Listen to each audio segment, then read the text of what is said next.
Siapakah sufi? Banyak teori tentang istilah ini, meskipun tak ada kesepakatan atau kejelasan kapan istilah ini mulai ada. Ada yang mengaitkannya dengan ashabus suffah atau istilah suf, syafwa dan sobhiyah. Banyak yang mengakui keunggulan sifat-sifat mereka, tapi tak sedikit pula yang menyesatkannya. Ada yang unggul dalam ibadah dan ada yang disesatkan karena pemikirannya dan perilaku-perilakunya yang dianggap menyimpang. Siapakah sesungguhnya mereka? Martin Lings, seorang orientalis yang menjadi sufi dan kemudian mendapatkan nama sebagai Syekh Abu Bakar Sirajuddin, mengatakan sufi adalah orang yang mengajukan pertanyaan kepada diri mereka sendiri, apakah jalan yang lurus itu, lalu sungguh-sungguh mencari kebenaran. Syekh Ragib Frager, seorang psikolog yang awalnya bernama Robert Frager, menyatakan bahwa tasawuf adalah jalan pendekatan yang paling langsung kepada Allah. Baik Syekh Ragib maupun Syekh Sirajuddin, keduanya masing-masing adalah seorang salik atau nama lainnya adalah sufi atau mutasyawif dan berafiliasi, belajar dalam bimbingan seorang guru ke dalam tarekat. Ragib kemudian menjadi mursid Halwati Al-Jarrahi, sedangkan Sirajuddin mursid Naqsyabandi. Mengapa orang barat banyak yang tertarik menjadi sufi, atau setidaknya suka mengkaji tasawuf? Mungkin karena gagasan personalitasnya yang membebaskan. Benarkah para sufi melepaskan dirinya dari syariat dan hanya memilih amaliyah dan cara berpikir yang langsung menuju Tuhan saja? Dan benarkah para sufi lebih senang mengurung diri sendirian, hanya berdua-duaan dengan Tuhan dalam zikir yang khusyuk? Dalam catatan sejarah dan banyak kitab yang dikarang para sufi, tidak menyatakan demikian. Meskipun tampaknya ada banyak cerita tentang sifat-sifat semacam itu. Ada sufi yang pedagang, yang panglima perang, politikus, guru, seorang raja, dan banyak lagi macam karakter mereka, termasuk yang fakir, bahlul, majnun, bahil, dan seterusnya. Ada satu kisah yang diceritakan Idris Shah, yang juga seorang sufi. Suatu ketika seorang salik atau sufi telah mendapatkan makrifat, ia kemudian memilih menjadi pedagang untuk beramal baik. Suatu hari seorang temannya yang juga salik menjumpainya di pasar dan merasa prihatin dengan pilihan sahabatnya itu. Ia lalu menasehati sang teman yang dianggapnya telah gagal itu tentang keburukan dunia dan pasar yang merupakan seburuk-buruk tempat di dunia. Sang teman mendengarkan dan diam saja, sampai si salik ini berlalu melanjutkan perjalanannya. Tak lupa, ia menyangui temannya bekal untuk di jalan. Suatu hari si salik yang berkelana berjumpa dengan seorang guru besar yang dikenal, arif dan punya pandangan yang luas. Ia menyampaikan tentang suluknya dan perjumpaannya dengan seorang teman yang telah gagal dalam suluknya. Setelah itu ia ingin menanyakan, siapakah sufi terbesar atau wali kutub zaman ini? Tapi sang guru besar keburu menjawab, bahwa di zaman itu wali kutubnya adalah Fulan bin Fulan. Dan kebetulan, atau memang bukan kebetulan, nama yang disebut sang guru adalah temannya yang baru dinasehatinya beberapa waktu yang lalu. Bagaimana menjadi sufi? Apakah sufi layak disematkan bagi orang yang ingin menjadi sufi, atau untuk orang yang sudah berada di tengah perjalanan, atau hanya bagi orang yang sudah melampaui perjalanan, seorang mursid, maksudnya? Ada istilah-istilah dalam dunia tasawuf seperti sufi dan mutasyawif, salik, zahid, murid, mursid. Membayangkan nama-nama itu yang sering terbayang dalam benak kita, mungkin gambaran-gambaran kaprah tentang orang yang menyendiri, yang tampak sederhana bahkan mendekati lusuh dan compang-camping, yang hanya belajar dan jika berujar selalu sulit untuk dipahami. Atau orang dengan karisma tertentu yang memukau kita. Tepatkah gambaran itu? Mungkin saja. Tapi juga dalam banyak bergaul atau membaca beberapa riwayat saya tidak mendapatinya demikian. Saya kira ada pandangan umum bahwa seseorang yang menjalani jalan ini harus melewati suatu proses inisiasi yang biasa disebut bayat, yang secara sederhana bisa dimaknai perjanjian. Ikatan yang menandai hubungan guru dan seorang murid. Dikatakan, barang siapa tak memiliki guru, maka gurunya adalah setan. Syekh Ragib menyebutkan bahwa ada beberapa model pertemuan hingga seseorang masuk ke dalam dunia persahabatan para sufi. Ada yang ditandai dengan mimpi terlebih dahulu, Ada yang melalui pertemuan tak disangka-sangka tanpa dihajati sebelumnya, dan ada yang melewati perjalanan panjang pencarian, dan seterusnya. Zunnun al-Misri ketika diminta menjelaskan orang-orang seperti ini menjawab, mereka adalah orang-orang yang terusir dari rumahnya dengan dipenuhi kekhawatiran dan kecemasan. Pikiran mereka cemas dalam mencari Tuhan dan hati mereka terbang ingin menemuinya. Penjelasan selanjutnya menandai gambaran klasik tentang para sufi yang diketahui secara umum. Padahal dalam kenyataan hari ini, gambaran seperti makanan mereka adalah tumbuhan kering dan minuman mereka adalah air yang murni. Mereka berbahagia dalam firman yang maha pengasih dan meratapi dosanya dengan duka cita seperti jeritan merpati. Mereka mencari perlindungan di gurun dan lembah pegunungan, terlalu absurd bagi kebanyakan kita hari ini. Dalam kenyataannya, orang-orang seperti itu ada. Bahasa Zunnun yang indah dan absurd akan lebih mudah dipahami jika kita telah masuk ke dalam lingkaran persahabatan abadi. Dan untuk itu tampaknya, jika seseorang mengidam-idamkannya, hidayahlah yang akan memudahkannya. Saya diberitahu untuk mudahnya, banyak-banyaklah bersholawat setiap hari. Dalam wirid sehari-hari kalangan tarekat biasa mengawalinya dengan pernyataan atau doa, Ilahi anta maksudi warizaka matlubi, atini mahabbataka wa marifataka. Wahai Tuhanku, engkaulah tujuanku dan rezamulah yang kuminta, berilah aku mahabbah dan makrifahmu. Mahabbah dan marifah, atau cinta dan pengetahuan, adalah konsep kedekatan atau penghambaan dengan Tuhan yang mulai populer seiring pertumbuhan tasawuf awal, pada masa Hasan al-Basri, Rabi'ah al-Adawiyah, dan Abu Yazid al-Bustami. Cinta yang bergelora adalah puncak penghambaan yang feminin khas Rabi'ah dan terus mengalir dalam sajak-sajak Rumi dan para pengikutnya hingga beberapa abad kemudian. Sedangkan marifah menjadi maksud dari setiap sufi yang bersifat maskulin, dari Zunnun, Abu Yazid, Junaid al-Baghdadi, terus ke masa Ibnu Arabi, dan seterusnya. Keduanya berkitaran di dalam sifat-sifat ketuhanan yang Rahman, Rahim, Jamal, Jalal, Kamal, Alim, dan lain sebagainya.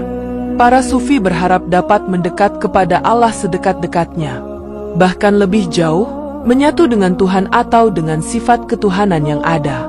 Inilah yang kemudian dengan mudah disalahpahami orang-orang yang tak pernah bersentuhan langsung dengan dunia para sufi, kecuali melalui teks-teks yang memang sulit dimengerti secara harfiah. Sifat hiperbolik sastra memang kadang lebih banyak terlalu absurd bagi orang awam. Metafora yang diambil secara personal, melalui pengalaman spiritual yang bersifat individual, sering membolak-balikkan posisi subjek dan objek secara bergantian, sehingga yang mendekati dan didekati seolah-olah figur yang sama. Padahal dalam perjalanannya, setiap salik selalu mengandaikan jarak yang harus ditempuhi secara sungguh-sungguh. Sungguh tak mudah menepiskan jarak, kecuali setiap yang dicintai telah menjadi subjek yang hadir di mana-mana. Seperti Kais yang merasa sangat bahagia hanya dengan menciumi dinding rumah Laila. Al-Taftazani membedakan tasawuf ke dalam dua aliran, tasawuf Sunni dan tasawuf falsafi. Tasawuf Sunni mendasarkan pemikirannya pada Al-Quran dan Sunnah, sedangkan yang falsafi mengemukakan teori tentang wujud dengan capaian intuisi dan pemahaman yang bercorak filsafat. Tokoh-tokohnya, menurut Taftazani, Al-Qushairi dan Al-Ghazali dalam kecenderungan yang pertama, dan Suhrawardi, Al-Maktul, Ibnu Arabi pada kecenderungan kedua. Bagi sebagian ahli yang lain, tasawuf Sunni dalam pengertian di atas biasa juga disebut tasawuf akhlaki, artinya tasawuf yang membahas soal-soal berkaitan dengan akhlak. Menurut mereka tasawuf adalah taghirul huluki min al-syarri ila al-khairi. Berubahnya akhlak dari yang buruk menjadi baik. Sedangkan tasawuf falsafi kadang juga disebut irfan, pengetahuan intuitif tentang kebenaran atau makrifah. Dalam kenyataan hari ini ada dua kecenderungan sikap terhadap tasawuf. Yang pertama mengkajinya sebagai objek, ilmu yang membentangkan sejarah peradaban Islam sejak abad kedua Hijriah, tokoh-tokoh dan pemikirannya, dan transformasinya dari zaman ke zaman. Yang kedua menggelutinya dengan amalan, menjalani suluk melalui bimbingan guru dengan menyingkap setiap makamat dan ahwal yang memang harus dialaminya. Secara praktis di lapangan saya menemui pola-pola tertentu hasil bimbingan guru. Dan tak sedikit yang saya temui sejak saya bersentuhan secara langsung dengannya kurang lebih 13 tahunan yang lalu, yang memulai pembicaraan dengan pertanyaan-pertanyaan yang terpola tentang hakikat Tuhan, manusia, alam dan amal keseharian. Pertanyaan-pertanyaan ini sudah disiapkan jawabannya sebelumnya dan bersifat menguji. Hanya saja yang mungkin tak banyak mereka tahu dari yang berpola semacam ini, pengetahuan mereka itu adalah wujud teoretis dari pemikiran falsafi yang menurut Taftazani mulai marak sejak abad ke-6 dan 7 Hijriah atau 12 sampai 13 Masehi.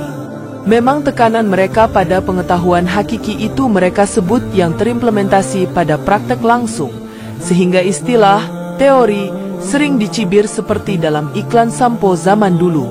Ah, teori. Yang dilupakan karena abai atau memang tak paham sistematika keilmuan adalah teori itu sendiri pada dasarnya bersandar pada sejumlah fakta dan pengalaman. Tidak sedikit sufi-sufi besar yang juga ahli dalam teori. Al-Kushairi, Al-Ghazali, Suhrawardi, bahkan yang terkini Al-Taftazani, juga seorang syekh tarekat, dan Syekh Hisham Kabbani, adalah penulis dan ahli di bidang bersangkutan. Mereka menulis sejarah, pemahaman tasawuf, pembicaraan tokoh-tokoh sufi, dan mereka juga pengamal tasawuf, bahkan mereka adalah guru besarnya. Dalam sebuah tayangan, Syekh Hisham yang diterjemahkan Habib Novel Al-Aidrus penyampaiannya, mengatakan, ilmu bukanlah yang tertulis dalam lembaran-lembaran kertas itu, melainkan yang dititipkan Tuhan ke dalam ruhani orang-orang saleh yang dipilih Allah melalui sinaran baginda Nabi Muhammad. Kurang lebih demikian perkataan beliau. Suatu ketika Nabi Zakaria masuk ke dalam mihrab Maryam dan menemui makanan yang tak umum ada di sana. Ia bertanya kepada Maryam, "Dari manakah ini?" Dijawab, "Ini adalah pemberian dari sisi Allah." Maka ketika itulah Zakaria berdoa di tempat itu dengan sepenuh permintaan akan anak yang saleh. Dan doanya dikabulkan dengan mendapatkan anak di usianya yang sudah sangat tua itu. Setiap tempat ada orang terpilih yang menempati, lalu bagaimana dengan suatu tempat yang di sana Nabi Shallallahu Alaihi Wasallam mengambil tempat? Bagaimana mungkin doa-doa tak dikabulkan di sana? Demikian kata Syekh Hisham. Maka sebenarnya, pemahaman yang kita anggap teoretis dan praktik tasawuf itu mengambil tempat yang sama dalam kenyataannya. Keduanya dijalani secara berjenjang dari satu makam ke makam yang lain, melalui satu hal ke hal yang lain, dan tentu saja dengan bimbingan yang benar. Meski kebenaran itu ada kalanya nisbi bagi sebagian orang. Perbanyaklah bersyalawat, berkah hidupmu, dan semoga rahmat Allah senantiasa bersama kita. Ada banyak pengalaman spiritual yang membuat orang takjub pada dirinya atau orang lain. Takjub itu sendiri kemudian menjadi hijab bagi dirinya, kesadaran terbungkus pada kesadaran saat itu saja, dan membuatnya lupa pada perihal yang lain. Al-Kushairi menjelaskan sikap Al-Wasiti yang menegur sekelompok salik, hendaknya mereka menjaga diri dari posisi takjub yang membuat mereka bukannya menaiki makam yang semestinya, malah mengarah ke penyimpangan atau menyiratkan keteledoran. Yang demikian menandakan cacat dalam adab. Dalam wacana pengalaman spiritual para sufi ada yang dinamakan makamat yaitu jamak dari makam dan ahwal yaitu jamak dari hal. Makam adalah posisi atau kedudukan spiritual yang bersifat tetap dan berjenjang, sedangkan hal adalah keadaan tertentu yang bersifat sementara. Seorang syekh bahkan mengatakan kondisinya seperti kilatan, sebentar menempati kalbu lalu hilang. Namun ada hal yang bersifat menetap, terpelihara dalam diri seseorang, naik secara lembut ke tahap ihwal seterusnya. Seseorang seperti ditarik ke dalam kesadaran spiritual yang terisolir dari lingkungan sekitarnya.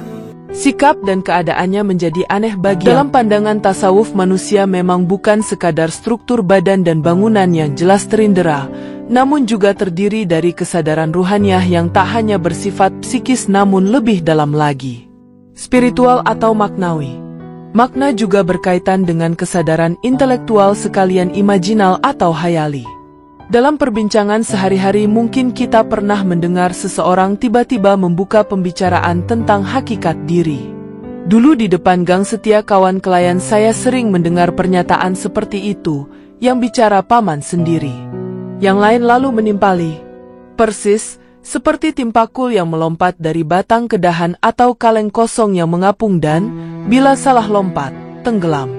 Ada juga orang yang merasa sampai pada makam-makam tertentu dan puas dengan keadaannya karena orang-orang menerimanya pada kondisi itu. Istilah sampai itu sendiri menakjubkan. Hijab yang membatasi, seperti tirai tipis yang membuat kita menebak-nebak gadis cantik di balik tirai yang tengah dirindui. Kilatan-kilatan praduga itu adalah khawatir yang ada kalanya membingungkan. Al-Kusyairi memberikan rambu-rambu. Bila bisikan itu sesuai dengan pengetahuan maka ia datang dari malaikat. Jika mengundang kemaksiatan, ia datang dari setan. Dan jika mengajak pada menuruti syahwat atau takabur, ia datang dari nafsu. Dan jika datang dari al-haq, sama sekali si hamba tidak dapat menentangnya. Namun dalam kondisional tertentu yang demikian di atas tak mudah membedakannya, apalagi ia seorang awam. Tahukah ia tarikan nafsu, was-was manusia dan setan, ilham para malaikat? Saya pribadi tak tahu.